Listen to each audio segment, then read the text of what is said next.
Right, before I get started on this week's video, when watching this, I want to point something out about this film. This guy here, who bizarrely enough looks like me since I've been growing this beard, he's not me. End of. No, he may look like me, but he ain't me, which is a shame because I would have loved to have been in a Christmas film. Anyway, on with this week's video.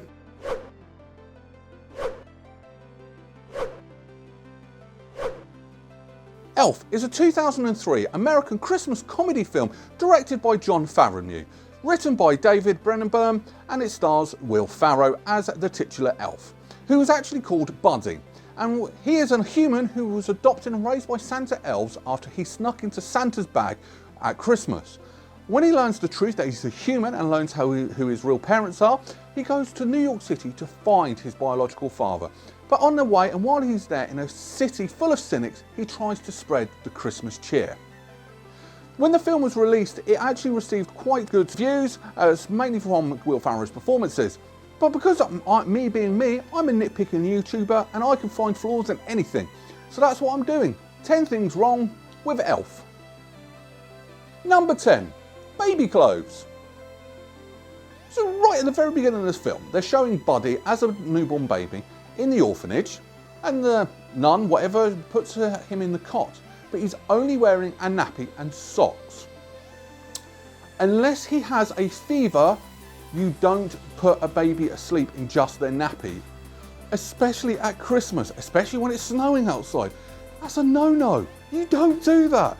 You are going to make that poor kid ill, and you're an orphanage trying to make these babies, you know, look adorable so people adopt them. You're not going to adopt them if they're all poorly. Number 9, escape artist. Because Buddy's awake when Santa Claus turns up, he's curious and wants to know who that person is walking around. So he escapes from his cot. And that's where the problem lies. How the hell did he get out of the cot? Well, obviously the side's been dropped down, but after the nun put him in there to sleep, she's put the side up. So how did this baby drop the side of this cot without injuring itself? Really? Can anyone explain that? I mean, I've seen kids escape from cots and they normally climb over, which is very dangerous, and I always cringe when I see videos of stuff like that. But still, I don't get how Buddy escaped from the cots. It doesn't make sense, especially dropping the side of the cot. Number 8, discrimination. For a film that's all about the Christmas cheer and spreading Christmas joy, it shows discrimination of a special needs disabled person in a very poor light. Now let me explain. In the North Pole, it's full of elves who are all little people. Oh, by the way, going on last week's video, but at least they look normal as well, so kudos to that one. So Buddy's a human, so he is taller than everybody else there. But he doesn't have the skills or the nimbleness to actually perform the tasks. So what do they do with this person who has special needs, who could be classed as disabled in the elf world? Well, they just push him to one side. I think that is really, really, really wrong. Especially in this day and age, everyone is supposed to have a special way of finding things. You need to find and help that person overcome their limitations and make them a full person in society. This film does not do that. It literally just shoves them, you're special, into the side room you go. No, I don't like that at all. Number 7, poor security.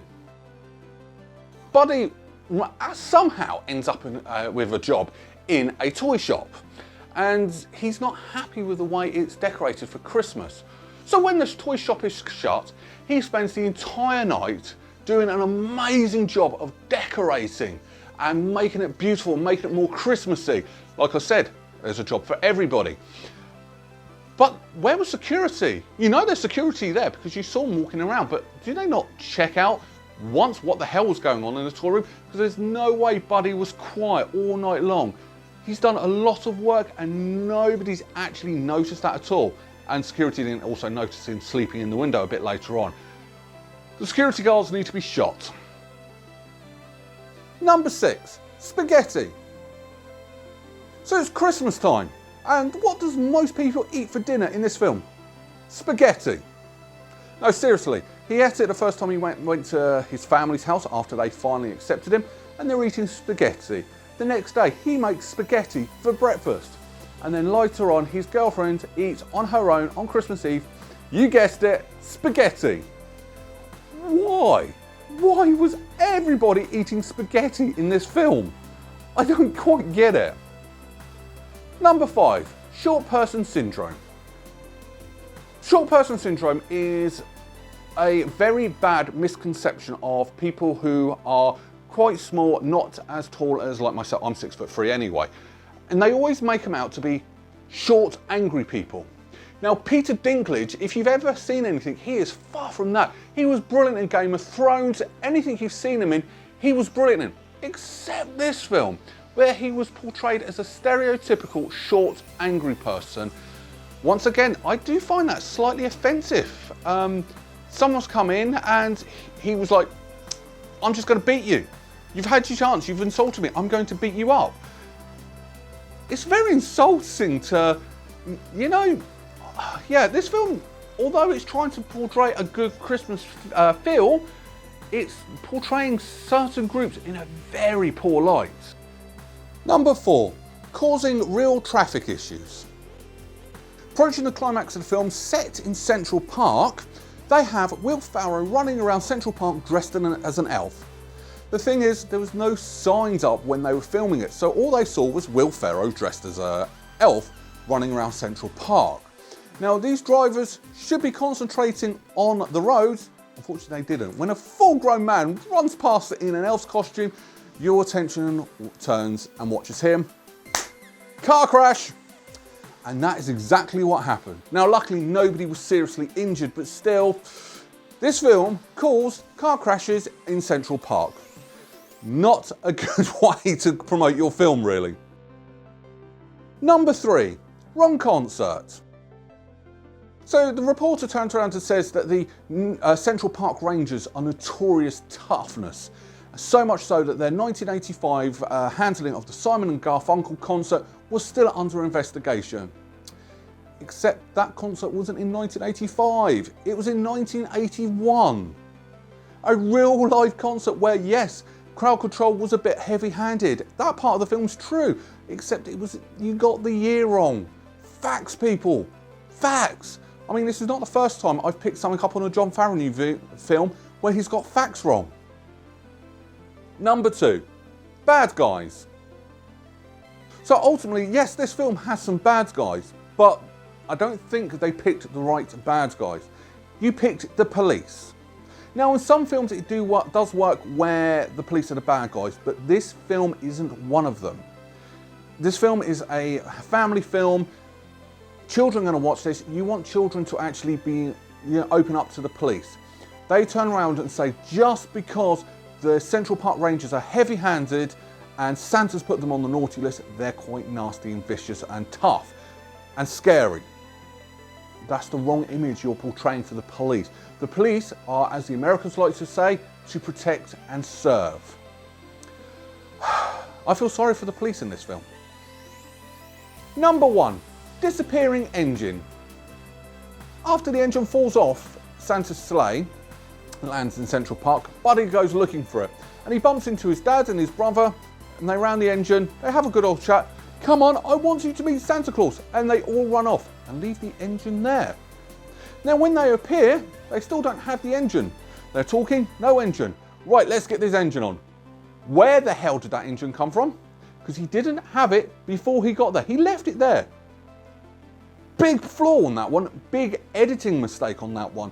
Too big for me to ignore. This film, there is so much actually wrong with this film, actually. It was actually quite poorly made. Final thoughts. As I've just said, there is a hell of a lot poorly done, shoddy work in this film. Bad fact-checking, bad editing. There is a lot with this film. But if you take that to one side and actually just concentrate on what this film is and on its story, well, it's spot on. It's a brilliant film, actually. It's a brilliant Christmassy film where someone's full of Christmas and going into a cynic world. To be fair, it's my type of film because I am one of these cynics. So much so that this film did work on me. And I'm being serious. I was watching this film and I was moved. I was getting into the Christmas spirit. I am so going to regret saying that on TV. But no, it's good. It is actually really good. It tells the story well. And the thing I'm impressed about is Will Ferrell. He is one of these actors that he's an acquired taste. You either like him or you hate him. And 9 times out of 10, he's just too much. Yet in this film, he is too much when he needs to be. But every now and again, he tones it down, and he tones it down perfectly. And I'm struggling to actually say this. Will Ferrell was the best choice that actually made for this film. They originally wanted Jim Carrey. He turned it down, and I'm glad, because I think he would have been a bit too much. Whereas Will Ferrell, he had that ability, just to step it back a little bit. And also, I'm going to give kudos to Will Ferrell because they offered him $47 million to do a sequel, and he turned it down. And I'm glad he did, because I think a sequel would ruin this film. It doesn't need a sequel. It's brilliant the way it is. Shame about the millions of memes we got from this film. But yes, I can't sing this film's praises enough, but there is a lot of stuff wrong if you actually nitpick like I do. So what am I going to rank it? I would, strange enough, if a lot of these issues weren't there, I would actually give this 10 out of 10. But because of the issues that are there, because of the bad way it's handled discriminations, I'm only going to give this a 9. I'm knocking it down that 1. And I'm being generous because I should knock it down more for how badly it's handled some of these things. But yeah, 9 out of 10 berries, that's my recommendations. But that's my opinion. I'm entitled to it, as are you. What do you think? Let me know in the comments below, and if you do, let me know how many ranking berries out of 10 you would give it. On to next week. Well, let's carry on with the Santa Claus theme and stick with a Santa Claus film. Same again, there's thousands of them out there. But if you want to get in touch with me, just search for @Berryman81. I'm on Facebook, Twitter, Reddit, you name it, I'm probably there. And I'll see you next Sunday. Take care. Bye-bye.